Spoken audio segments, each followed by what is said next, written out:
Today guys on Beer Geek Nation, we're looking at a beer from Heads Brewing out of Ohio. This is their Headhunter India Pale Ale, coming in at 7.5% alcohol by volume. They recently just started bottling this beer as well as some other ones. They actually bought the old Trogs brewing system and their bottling line. This one has won some medals at the GABF. Not too many people have heard of it. I've actually had this beer. It's actually one of my favorite IPAs. Period, end of sentence. I've never had a bottle version. I've only ever had it on draft. They have a kind of a brew pub in Pittsburgh that they serve some of their beers as well. And I got to give another big thanks to Brian on this one, sending it to me. He wanted me to try Ohio beers, and this is another one. I've actually had this one. I love this beer, and I think it's one of those beers you guys need to try. So let me get into a glass and really give you the lowdown on why this beer is so great. All right, guys, so the aroma on the Fatheads Headhunter. Oh man, big dank resinous notes, grapefruit, pineapple, a little bit of a peach note in there.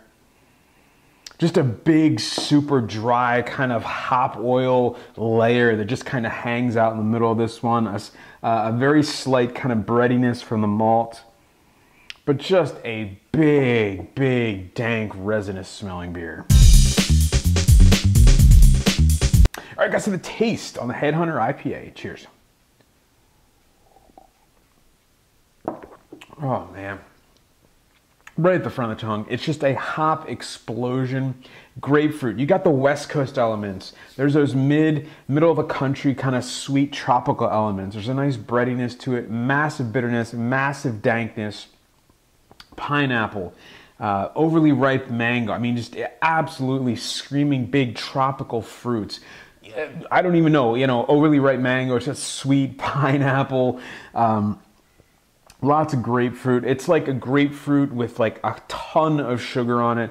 Middle of the mouth, big kind of explosion of bittering hops in this one, a floral kind of bouquet of hops. Nice kind of subtle yet dry kind of malt backbone to this one. Really helps. It's a blank canvas with those hops that just pop. Super dry, kind of a West Coast style double IPA finish on this one, even though it's an IPA. Aftertaste, more of that citrus, pine needle, West Coast characteristic with kind of a subtle kind of hop sweetness in there from that tropical fruit, but really just a massive IPA.